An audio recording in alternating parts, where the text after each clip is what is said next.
the state of our state. We've gotten into a situation here where we're in an opiate epidemic in West Virginia, and not enough was being done to combat that problem. And as we continue to look into cannabis, we found that it could actually be a solution to this epidemic in West Virginia. You know, we are losing thousands of folks every year to opiate addiction, overdose, and death, and it's just it's something that's plagued not only West Virginia but the country. You know, last year alone we lost, or 2017, I believe it was, we lost over 64,000 people to opiate-related overdoses, and you know, when we talk about numbers, that's more than the Vietnam War.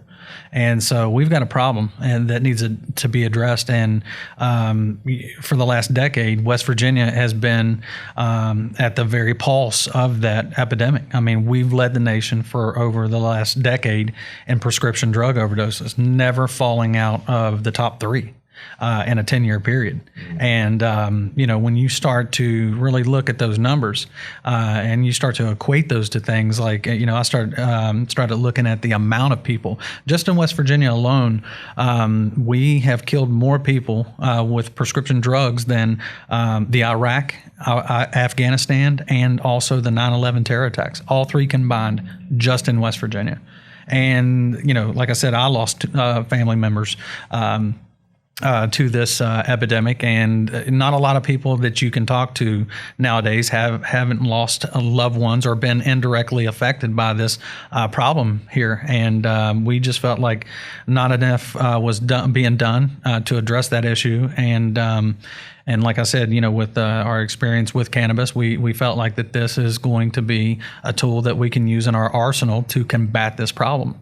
It's been proven in states that have access to medical cannabis that not only are they seeing up to a 30% reduction in overdose deaths the first year, they're also seeing the amount of opiates being prescribed decrease as well. So this is a tremendous way, we feel like, to start to combat this epidemic in our state. Right. Unfortunately, there's a stigma associated with the old school mentality of the word cannabis. So what have been some hurdles that you've had to overcome, you know, getting this company started here, you know, in the just old school mentality of thinking?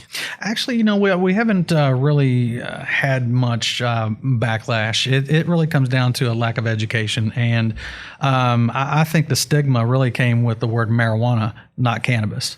So cannabis is going to be more of its scientific name. You know, marijuana was a name that was given to this plant that was, you know, it come from racist beginnings. And, you know, I'm not going to get too much into the history of that. Sure, yeah. But, you know, I think it comes down to education. And so with us, we knew, you know, cannabis being in the name would at least spark conversation. And so, and that's what it's done. And have we had people that, you know, don't understand exactly what we're doing? Sure. But it's been more of a golden opportunity to really reach out to those people and say, you know, we're your neighbors. We are from West Virginia. And we're trying to get this industry up and on its feet. And it is something that's going to be able to help West Virginia ultimately, I think, not only turn the corner on the opiate epidemic and the social issues that we're having, but economically too. It can bring money to our state, which right now we desperately need.